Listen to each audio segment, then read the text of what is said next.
This is Kate. We're going to go ahead and get started because we have a very full webinar presentation today.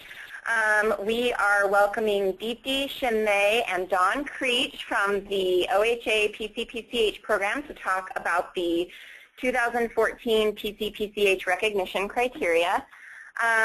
There are quite a number of you, more than 250 people are registered for the webinar today, so you are all on mute, so we don't have any accidents and have to listen to anyone's hold music or anything like that. But what that means is if you have questions, we want to get to as many of those today as we can. If you could use the GoToWebinar control panel to type those questions and send them in. Like I said, there's a lot of you on the line. We may not be able to get to all the questions, but we'll get to as many as we can in the webinar presentation today. You don't have to wait till Q&A starts. If you have questions, go ahead and send them in so we can get them organized and have them ready to go when we are ready to take those.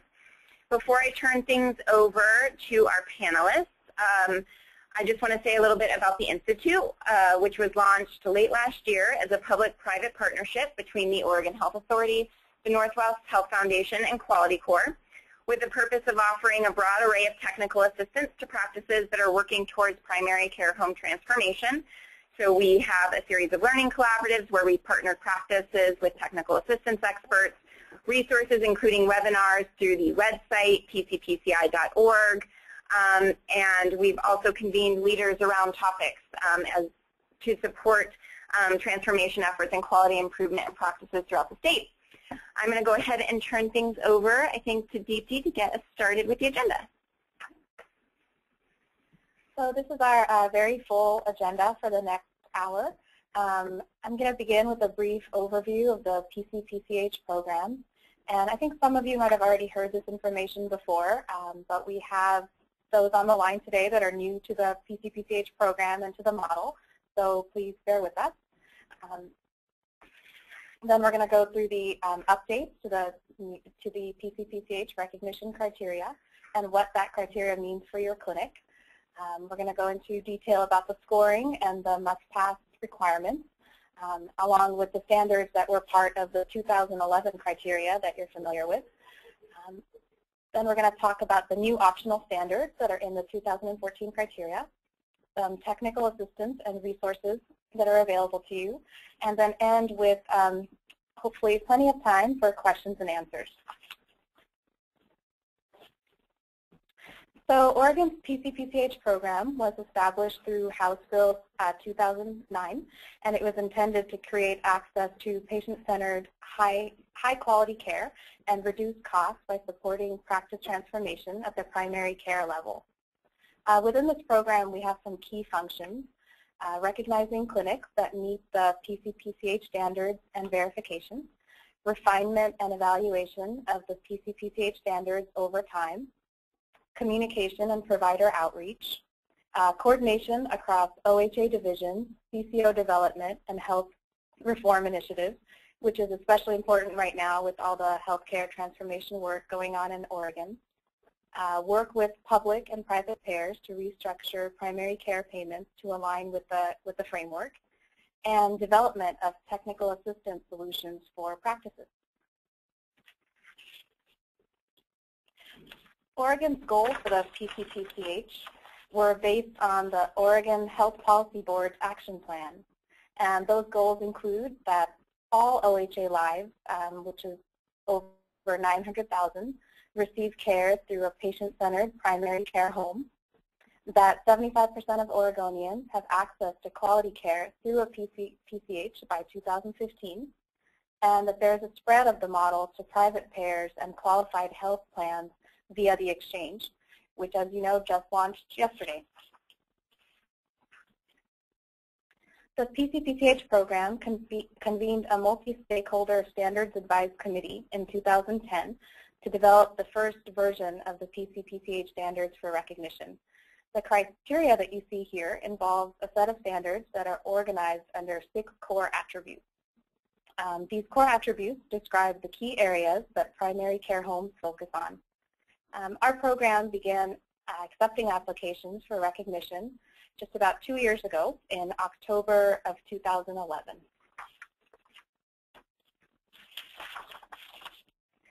So since October 2011, the program has recognized over 425 primary care homes. This is approximately half of the eligible clinics in the state of Oregon. And over half of the Oregon Health Plan patients, as of the beginning of this year, are receiving care in a recognized primary care home.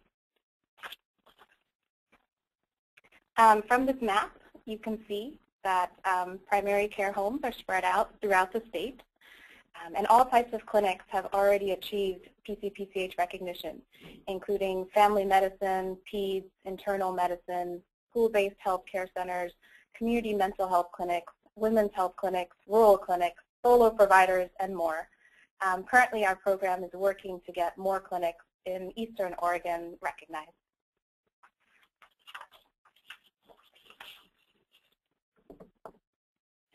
I'm going to talk a little bit about updates to the PCPCH recognition criteria. The process began in the fall of 2012 when the PCPCH Standards Advisory Committee met in an effort to refine the model and further guide healthcare delivery towards transformation. Their final report is available on our website and also a link through this slide. It provided recommendations to clarify the current criteria and incorporate new standards to improve the current model. As before, each standard is evidence-based with support found in literature. The full evidence base and sources are available in the final report. We received lots of public comments on the proposed changes to the model, and we used those comments to modify the proposed revisions. The updated criteria is available online and will be effective on January 1st, 2014. And with that, I'm going to hand it over to Dawn, who will be going over the updated criteria in more detail. Thanks, Deepti. Hi, everyone. Thanks for joining us today. So to briefly describe where we ended up after we received public comment, and really we took a lot of time to take all of that public comment into consideration. We really are going to stick with the current minimum criteria to become a recognized primary care home. And so what that means is that the 10 must-pass criteria will be the same as they were in the 2011 standards. Also, there will be more optional options available for clinics. That will allow them to both achieve PCPCH recognition and potentially be recognized at higher tier levels.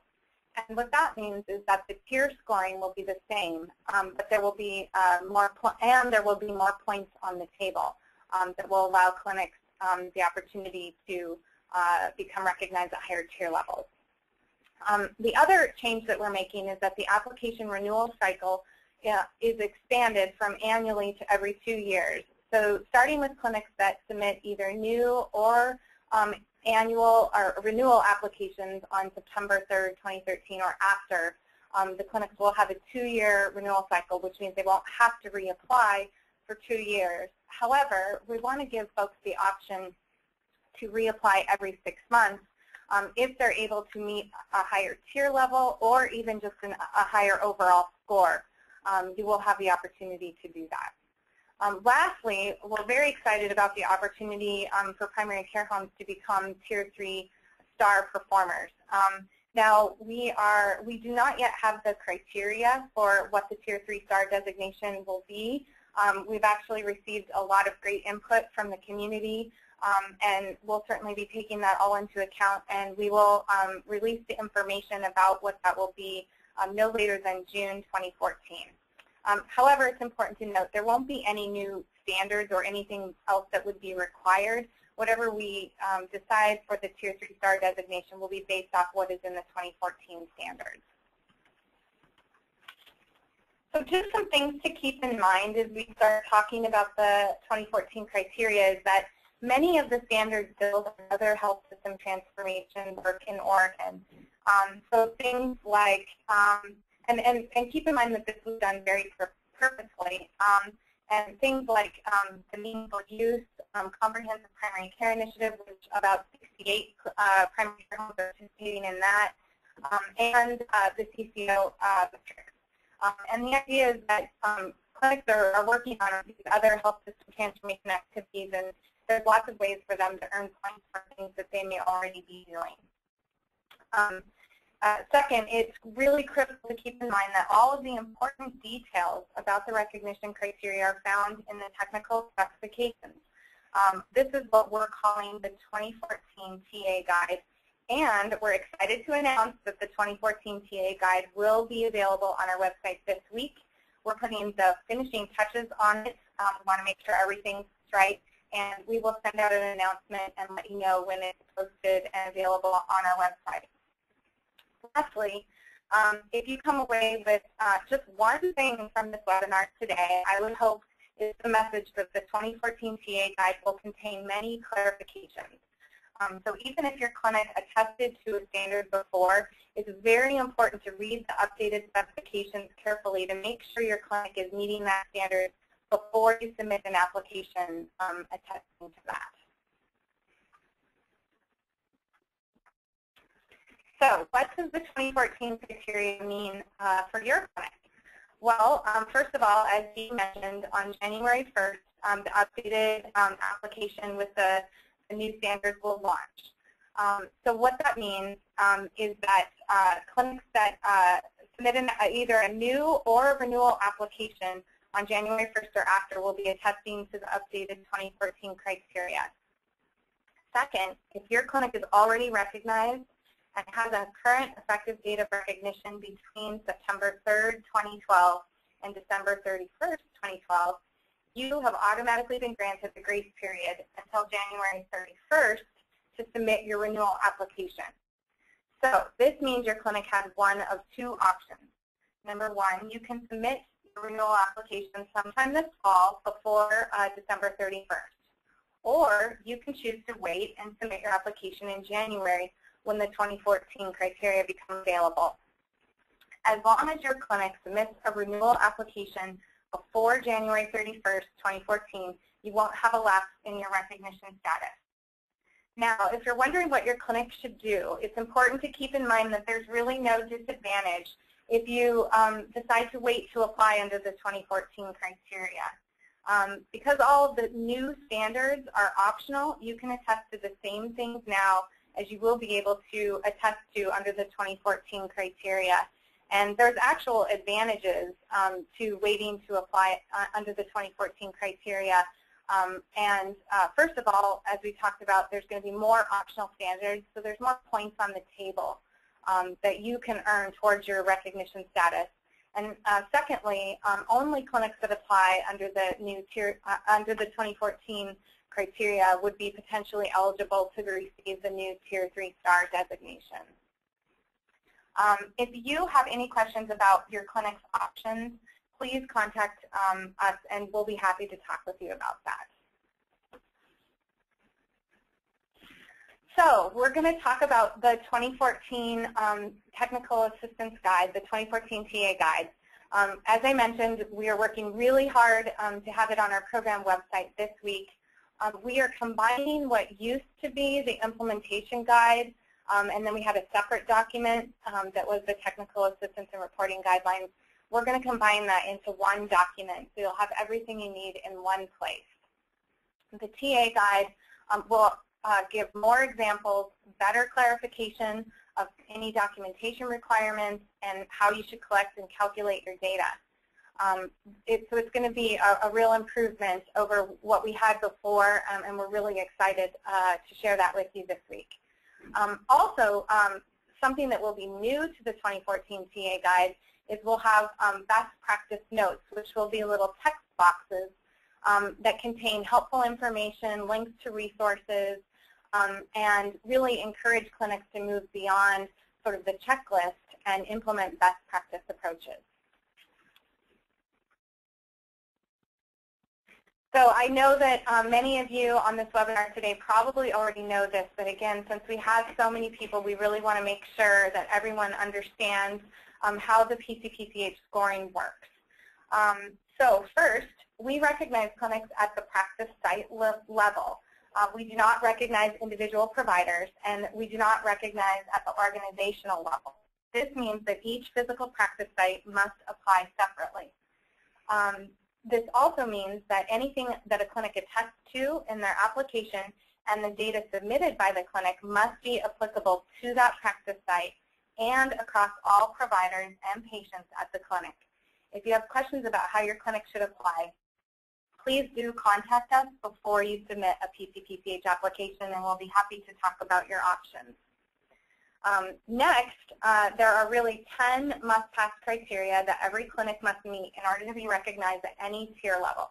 And these are going to be the same criteria as they were in the 2011 standards. So once you meet those 10 must-pass criteria, beyond that, it's really a menu of optional standards worth varying amounts of points. And there are going to be more optional standards in the 2014 model. As we've mentioned, this gives you more opportunities to earn points towards your recognition.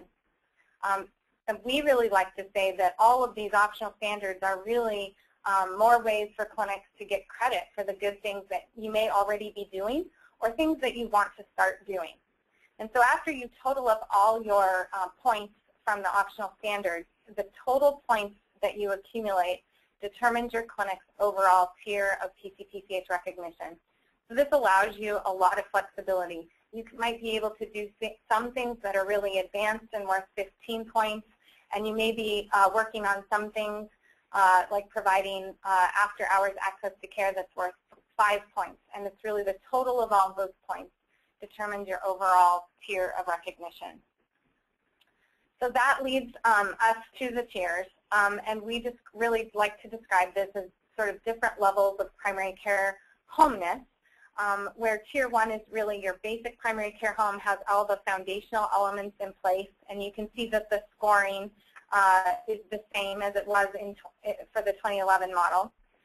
Your Tier 2 primary care home is really focused on demonstrating performance improvement and is doing a few more things to really improve the care at their clinic. And finally, a Tier 3 is more of an advanced primary care home where they're doing many different areas of improvement, including proactive patient and population management and looking really accountable for quality and utilization. The points for determining the tier levels will remain the same. However, it's our intention to reconvene the PCPCH Standards Advisory Committee at some point in 2015 to review all the information we have to date. Data from the program evaluation, site visits, and what's happening on the ground so that they can provide feedback and assess where we're at with implementing the updated criteria. So we're going to talk a little bit about the 10 must-pass requirements. These are the same as they were in 2011, as I mentioned, but many clarifications have been made in the technical specifications, so we strongly recommend that you check those out and to make sure your clinic is still meeting those before you submit your application. As mentioned, every recognized primary care home must meet the 10 must-pass criteria. What this also means is that each clinic must calculate 12 months of clinic-level data for their quality and continuity measures, which are standards 2A, 4A, and 4B. If your clinic does not have 12 months of historical data that you can calculate and report on, please contact us to see if there are any options available to you.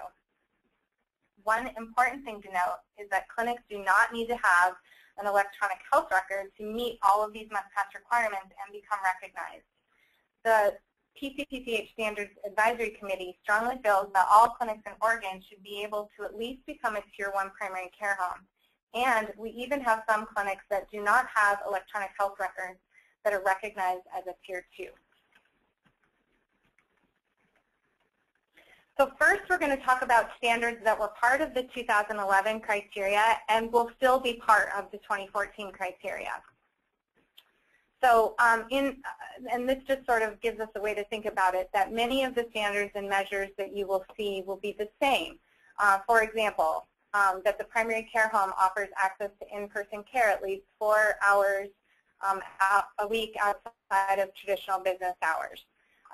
And again, that will look the same as it was before. However, because the 2014 TA guide provides helpful clarifications, it's important to read the updated specifications. Secondly, many standards have measures or more points available. So, for the clinic offers or coordinates hospice and palliative care and counseling, and so you'll see that that's the same. However, there's a new option for clinics to earn 5 points that builds on that, which is if the primary care home also is engaging their patients in end-of-life planning conversations, completing advanced directive forms, such as PULSE, then they can receive an additional 5 points on top of that. Lastly, some measures you'll see have been clarified in the language, but the intent of that has not changed. So an example of that is 3C2, which you'll see right here on the slide. I won't read it, but you'll see that the wording is slightly changed. However, the intent of that is the same, and what the clinic would have to do in order to meet that criteria would be the same. But just as I've said many times before, it's important to read the technical specifications because there will be a lot of clarification provided.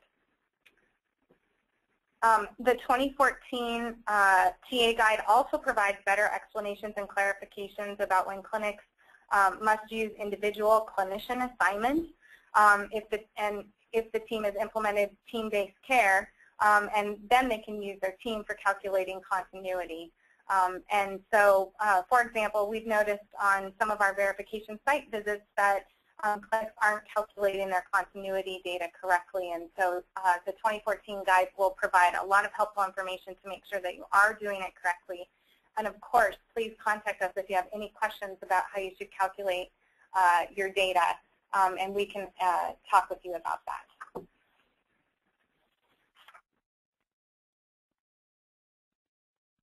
Okay, next we're going to talk about Standard 2A, which is Performance and Clinical Quality.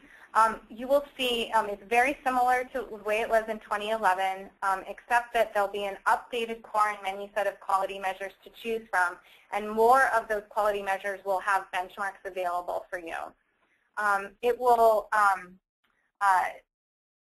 You'll also notice that many of the quality measures are aligned with other areas that you may be working on. So, for example, some quality measures are part of UDS reporting for the federally qualified health centers. Some of the measures are the same as those used for meaningful use, and some are part of OHA state performance measures from Oregon's Medicaid demonstration waiver. Clinics are encouraged to select and report on quality measures that are important to and reflect the patient population that you serve, or areas where improvement has been targeted. So, for example, if your clinic cares for both adults and pediatric patients, you're encouraged to report on both adult and pediatric quality measures. The quality measure reporting is your opportunity to gather and track data that is important to the quality of care your clinic provides. Otherwise, if you're not tracking data, how will you know if the changes you are making are an improvement? Lastly, in the technical specifications, you'll see we have what we hope is an easier process to access the most recent specifications, and I've provided an example here where we're actually going to ask you to go to the source of the quality measure. So, for example, for this one, it's a National Quality Forum measure, so you would actually go to the website. We've provided the hyperlink. You print out the most recent specifications for the measures you're planning to report on. You use those specifications to calculate your clinic's data, and then you keep them along with your other application materials as part of your documentation. So next we're going to talk about the new optional standards that will be added as part of the 2014 recognition criteria. In general, the PCPCH Standards Advisory Committee decided to add these standards to continue encouraging clinics to improve and, most importantly, provide a roadmap for primary care transformation that will help us achieve the triple aim and provide better health, better care, and reasonable costs for all Oregonians. The menu of optional standards really allows clinics the opportunity to choose to work on areas that are important to the patient population they serve. You will also see many of the new standards focus on fostering a culture and a structure for continuous quality improvement at the clinic. There are also more opportunities to earn points if your clinic can demonstrate improvement over time which provides you a concrete goal that you can strive for. So, for example, if your clinic is struggling to meet the continuity of care benchmarks for Standard 4B, you can earn 10 points if you demonstrate a 5% improvement over 6 months. Another exciting area in the new optional standards is a focus on truly engaging patients, families, caregivers, and advisors, both in quality improvement activities at the clinic and by explicitly emphasizing the new role that patients play as the most important member of the healthcare team within the primary care home. Lastly, one of the most exciting things about the 2014 criteria and updated TA guide is that they really encourage us to move beyond checking a box and truly transform Oregon's primary care delivery system into a high-quality, high-functioning, patient-centered primary care home. So here's a list of the new optional standards that will be available under the 2014 criteria. As you can see, there's lots of new options available to earn points towards your recognition, and each of them is supported in the literature and evidence-based, as we mentioned earlier. So for example, Standard 2C provides a roadmap for involving your patients, families, caregivers, and advisors in your clinic's quality improvement journey. Standard 4S encourages your clinic to think about and have a plan for how to address patients' needs when providers may not be available. Who will cover administrative requests and prescription refills? This standard will offer you the chance to think about that and plan for it.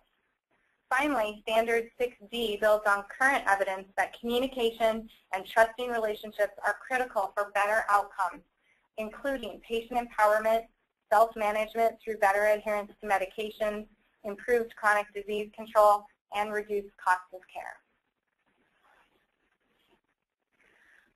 Here you can see many standards that clinics can earn PCPPH points for that they may already be doing to meet the EHR incentive program for meaningful use. The goal is to align standards with what many clinics may already be doing. This reduces the need for clinics to do something slightly different for meaningful use than they are for PCPPH recognition. And if you notice, they're all worth 15 points each.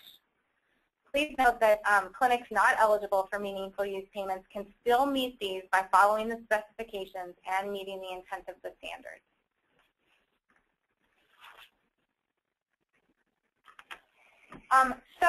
We wanted to outline some of the resources and technical assistance that will be available to you. First of all, the TA guide, we will have it available by the end of this week. We are also working on some very awesome online learning modules that are going to be based on the 2014 criteria. They're coming later this fall. They'll give really good examples of what you can do on the ground to implement this criteria, and we're really excited about rolling those out. We will also have an updated self-assessment tool coming soon, and of course the Patient-Centered Primary Care Institute website. You'll be able to search for resources by each of the 2014 PCPPH standards, so we encourage you to check that out. There really is a lot of very good information on that website. And just as we are today, there's the Institute webinars, which are held live at least once a month. They're also recorded and available online, so you can watch them anytime. And lastly, PCPPH program staff, if you email us, one of our staff will get back to you really quickly, and we're always glad to answer any questions. So to summarize, the 2014 PCPPH recognition criteria provides a quality improvement roadmap for all types of primary care clinics, from those just beginning their transformation journey to those that are already recognized as a Tier 3 and realize there's so much more they could be doing to continue improving the care they provide. The recognition criteria provide a lot of flexibility so that each clinic can choose to work on areas that are important to the population they serve or areas that have been identified for improvement. Finally, the PCPPH recognition criteria provides a framework to begin thinking outside the walls of the clinic and engage in the healthcare neighborhood. And this is not necessarily a geographic community, but really think of it as a set of relationships revolving around the patient based on each individual's healthcare needs. Primary care homes are encouraged to partner with local public health agencies and community organizations to educate and support their patients, identify community health priorities, and develop plans to improve the overall health of the community. So we really appreciate you joining us today. It looks like we have lots of time to take questions, and so we're going to transition to that next. So one of the questions that everyone always has, and I'm happy to answer right off the bat, is that yes, the slides and even a recording of this presentation will be available via the Institute website. So the slides are posted already. There's a PDF. If you go to pcpci.org, there's a link to the webinar from the main page. You can download a PDF of these slides, and then a recording will be posted by the end of the day today. So if, just a reminder, if you want to go ahead and enter your questions into your GoToWebinar control panel, we'll be able to sort through them and read them off. We have one already that's a question about confirming the date or to talk more about the STAR Performer guidelines, or when people might know more about the STAR Performer guidelines. Sure. So we do not currently have the criteria for the Tier 3 STAR designation.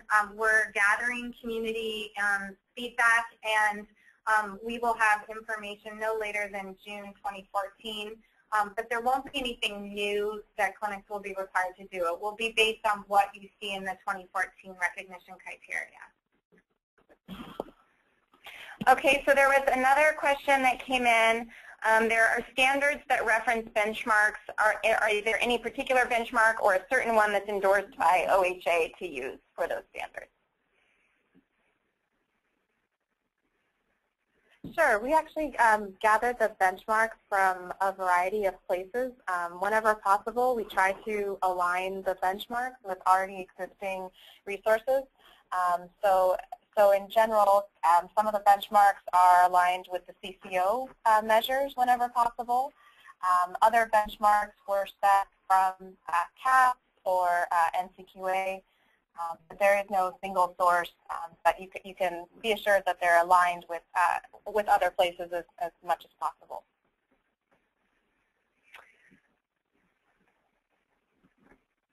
All right, so we're getting some more questions. We're going to take a second to sort through some of these.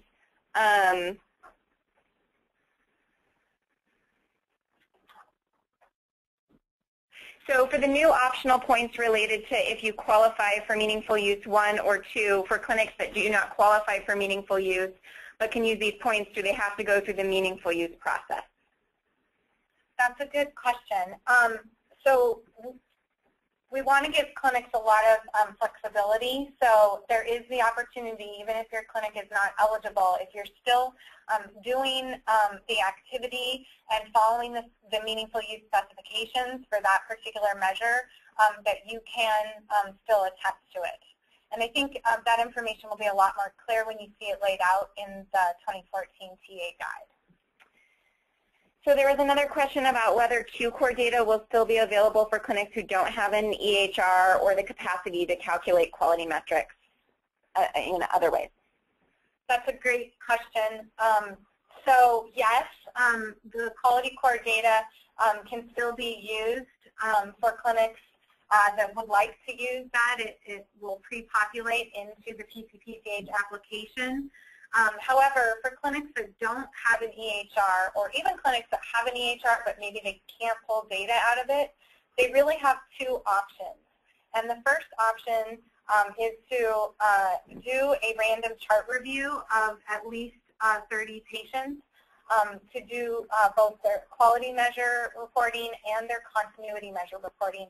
And I think that the 2014 TA guide will make that a lot clearer, that obviously the ideal is that if you have an EHR, that you can pull that information out. But if not, the clinics can set up a random chart review to calculate their data. And then also, lastly, the Quality Core data will be available.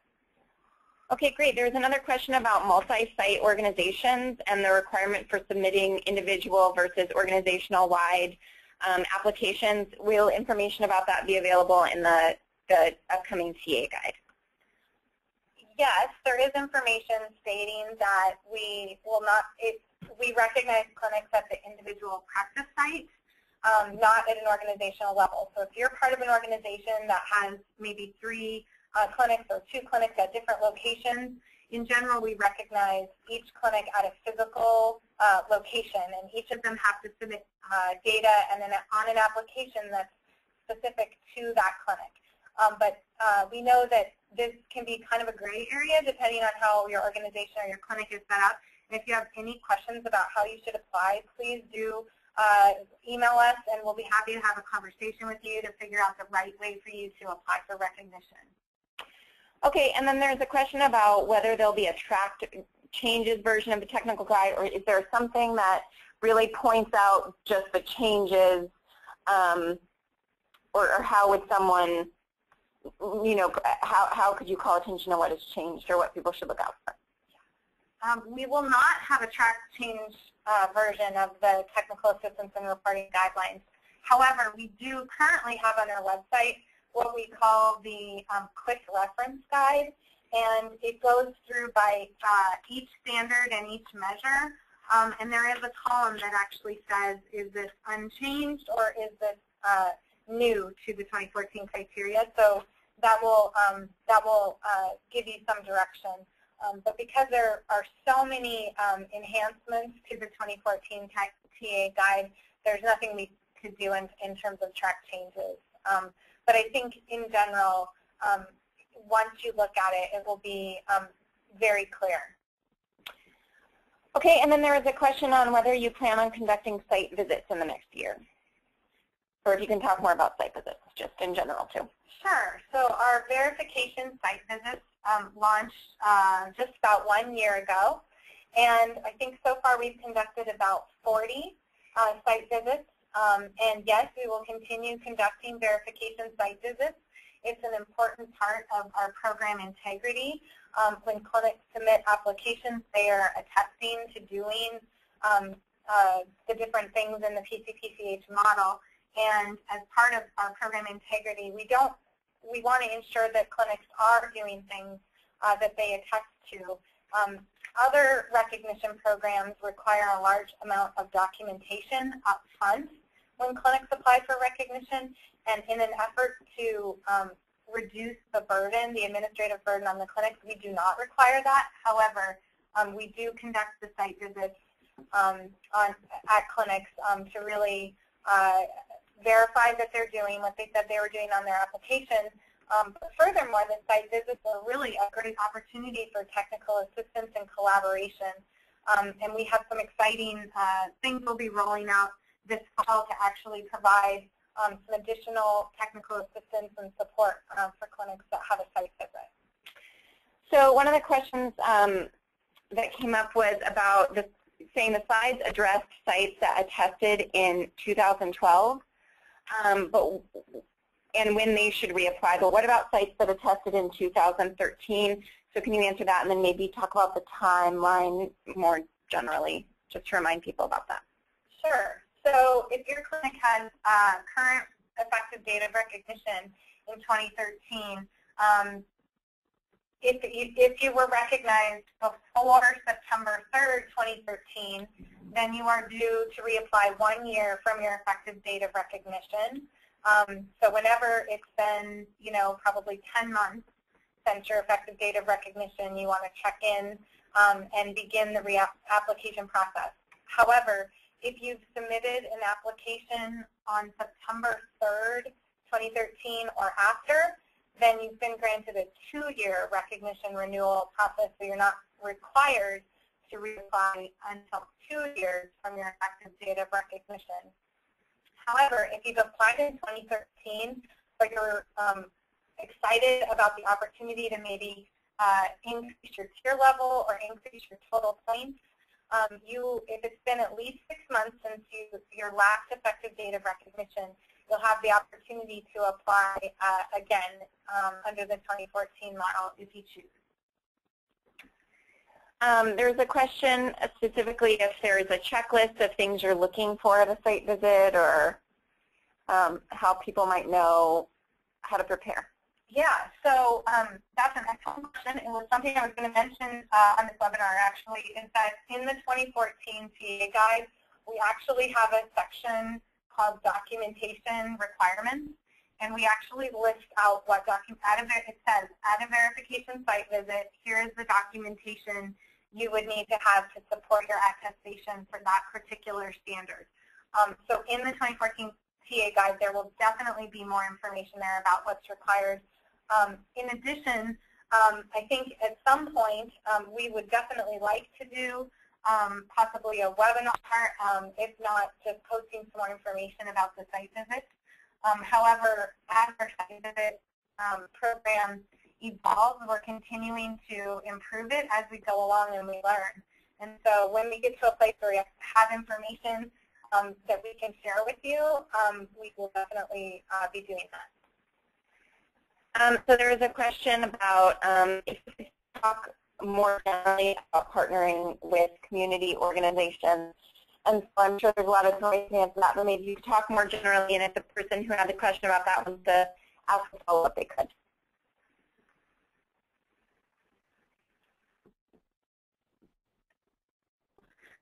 So I guess what I will talk about is some of the things that I'm aware that clinics are doing. So for example, there's a clinic in the Portland metro area that partnered with a local organic farm, and the farm truck comes to their clinic 2 mornings a week and offers fresh fruit and vegetables actually in the parking lot.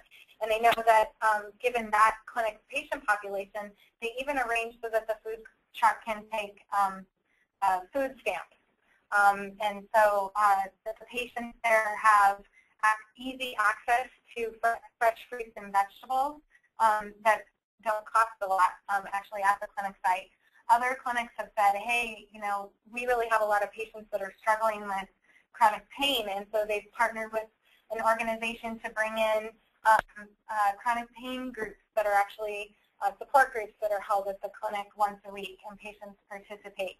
And so that's just a couple examples of how you can partner with community organizations to really help your patients get what they need to stay healthy.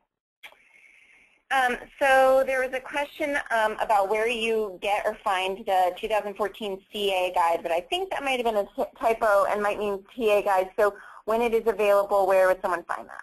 It is going to be available this week. It's not available yet. We're putting the finishing touches on it. It will be posted on our website by close of business Friday. We will send out an announcement saying that it's available. It will be very prominently displayed on our homepage of our website. If you're not already signed up for our program updates, please go to primarycarehome.oregon.gov, and in the lower right-hand corner you'll see a little symbol of an envelope, and you can sign up to receive our program updates.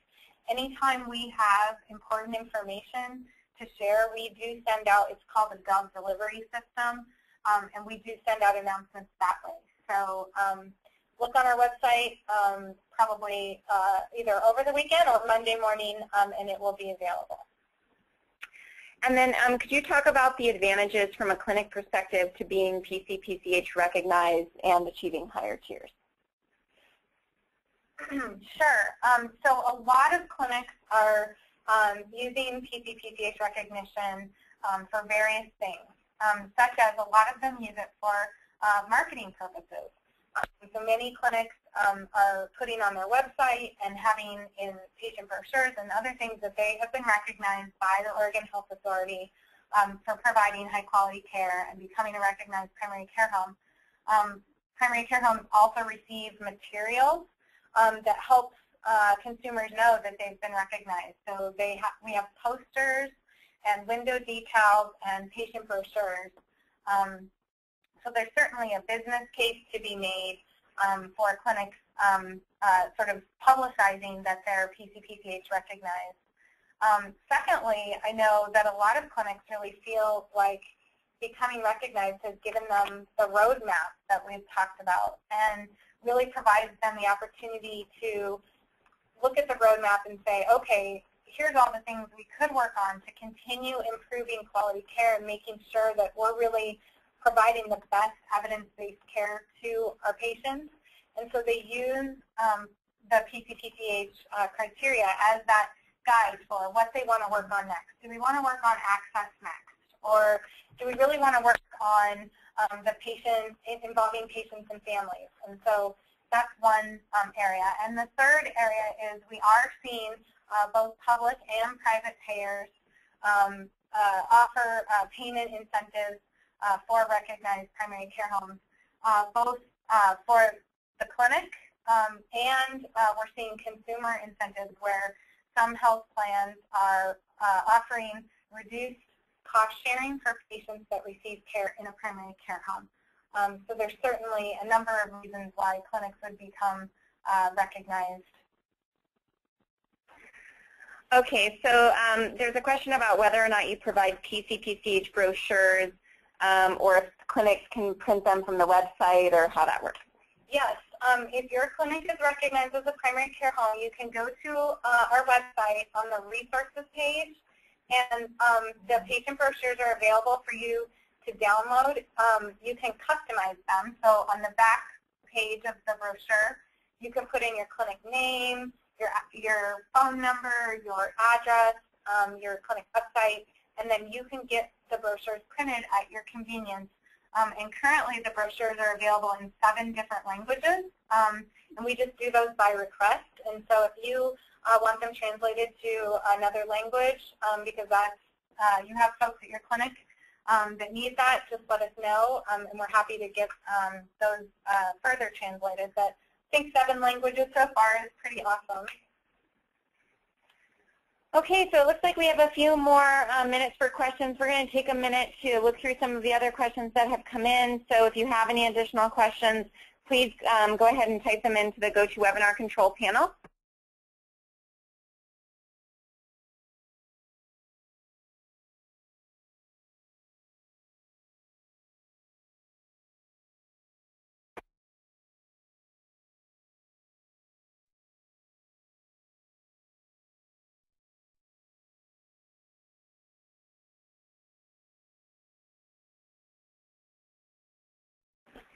Okay, so it looks like we've had a couple other questions. One of them, is there any reason to continue compiling and maintaining lists of ACA qualified patients now that the member per month payments have ended? Yes, so the Medicaid incentive payments for primary care homes that were available through Section 2703 of the Affordable Care Act, that program was only available to Oregon for 8 quarters, and those 8 quarters did end on at the end of September. And so this person's question was, should we continue compiling those lists? Well, first of all, the first thought that I had is if you are participating in that, all of your patient lists from 2013 are due at the end of December 2013. So if you haven't received payment or you haven't submitted your patient list for 2013, you have until the end of December to get those in. Secondly, though, even though compiling those ACA qualified lists is sometimes difficult, we did hear from a lot of clinics that criteria actually gave them an opportunity to identify patients at their clinic that are complex and need extra help. Need care coordination services, maybe mental health services.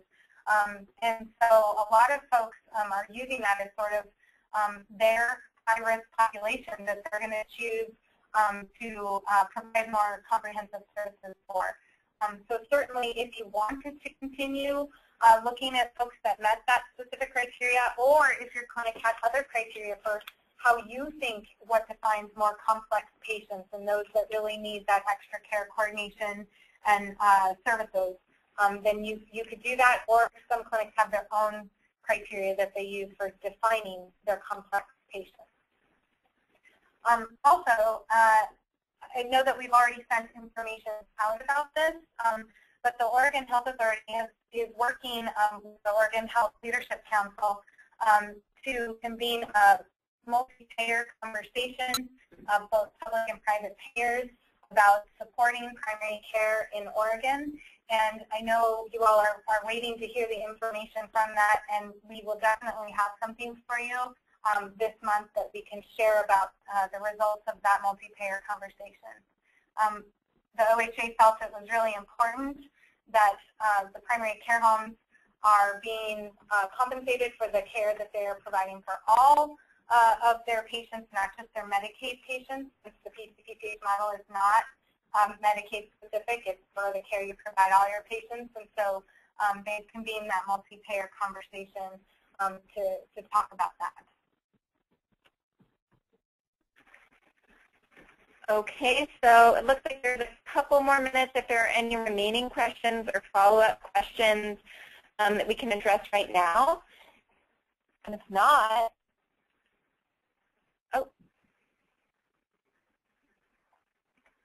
okay, so there was one question about clarifying the timeline for the new standards. They go into effect beginning September 30th or January 2014. So if you could just clarify the timeline for people, that would be good. Sure. The new standards, the 2014 standards, go into effect on January 1st, 2014.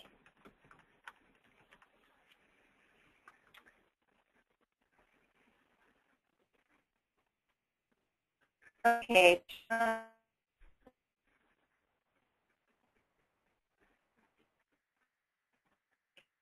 right. Anyone else have any follow-up questions?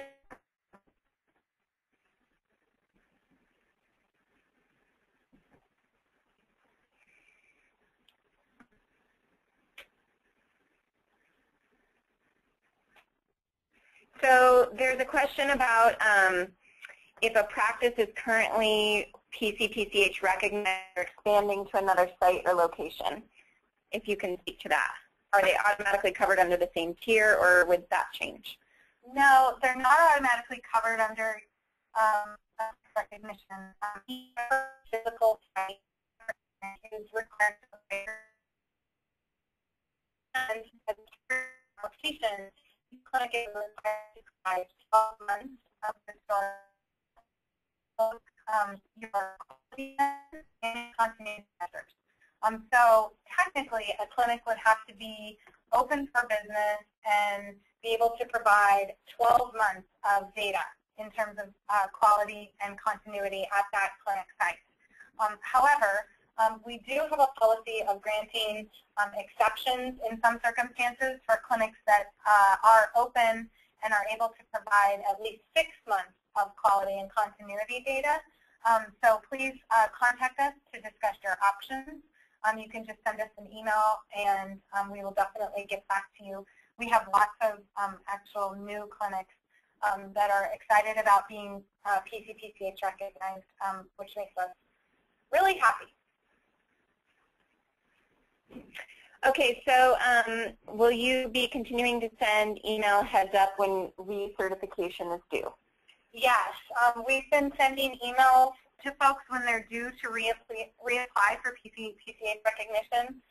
If for some reason you haven't received one, it's probably because we don't have a current or correct email address for you, but we will still continue to do that. We just send an email saying, hey, you're due to reapply. We try to send those about 60 days before you're due to reapply, and we'll continue to do so as a reminder.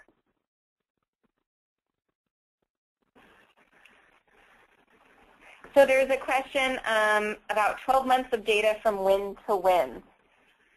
So it's basically 12 months of data from the time that the application is submitted. So say you're planning to apply on November 1st, so you would look at your data from November 1st, 2012 through the end of October 2013 to get ready to submit on your application. So the idea is it's 12 months prior to when you submit your application. And what happens if you don't have 12 months of history for your clinic?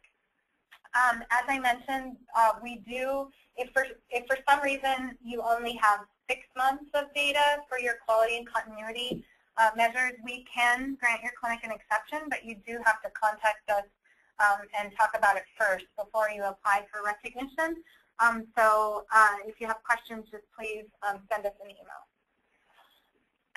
Okay, and then there was a question about, how can we promote Eastern Oregon clinics to a test, and that was a planted question from one of the Institute TA people who work with some Eastern Oregon clinics. We're in an Institute Learning Collaborative this year to work on getting ready to attest. So I don't know if you have any thoughts, Dawn, about that, other than what we did with those clinics this year. Yeah, so as part of the, as Kate mentioned, as part of the first Patient-Centered Primary Care Institute Learning Collaborative, a group of 6 clinics in Eastern Oregon were selected to be part of that learning collaborative. And I believe most, if not all, have already achieved PCPCH recognition or will very soon. So that's really exciting. Also, we've actually been working with the folks at the Eastern Oregon CCO and Moda Health, and we'll be taking a trip out to Eastern Oregon next week. We're going to be doing 2 community forums, one in Ontario on the evening of October 7th, and one in Pendleton on the evening of October 8th. And there's actually information on our website about that. If you do have to RSVP, so please go to our website to find out more information. But the idea is to hopefully we'll get a good turnout, lots of people attending from out in Eastern Oregon, so we can answer their questions and help them understand PCPCH recognition, whether it's very specific questions about certain standards or maybe things that are unique to clinics out in Eastern Oregon that might be small rural clinics. And both myself, Dawn Creech, and then Dr. Evan Salino, who is our clinical advisor to our program, will be going. And we're really looking forward to meeting folks out there and helping them to the best we can become recognized as primary care homes. So we have a couple other questions that have come in. Hang on, I'm just sorting through them here. Can you just speak really generally about what challenges clinics may have had when they've had site visits, just so those who may have them in the future could learn from anything that you can share about that? Sure. So I think I mentioned this a little earlier in the webinar, but we have noticed that quite a few clinics are calculating their continuity data incorrectly for standard 4B. Many folks are saying, well, they're going to calculate their continuity based on teams, and not typically those clinics maybe haven't actually implemented team-based care. They just think, well, the whole clinic is a team and we all work together, so then they calculate that data based on that versus the individual assignment. And so that is something that we're definitely seeing at the site visits. Another thing we're seeing is just folks not fully maybe understanding what the intent of that standard is, or maybe they think that they're doing that, but in actuality they have the capacity to do it, but are not really fully doing it. And by far the most important thing when you look at the PCPCH standard is the intent. What is the intent behind that? What are we trying to accomplish? And so it's not just, for example, it's not just having the capacity to maybe exchange clinical information, for example, but actually how are you using that capacity to actually improve patient care? So that's something that we're seeing. In general, some clinics said that they didn't know that they needed to have things in place before they actually attested, which is why we're really emphasizing that if you're attesting to doing, for example, patient experience of care surveys, it can't be, well, we're planning on doing a survey at some point during the upcoming year. It has to be something that you've already done. You've already implemented the survey in your clinic. So that is another thing that we're noticing. Okay, so there were a couple of other questions that are really specific to particular clinic situations, so we'll probably just email those offline and have those answered individually by email. And so I think as it's getting close to 1, we'll go ahead and wrap up.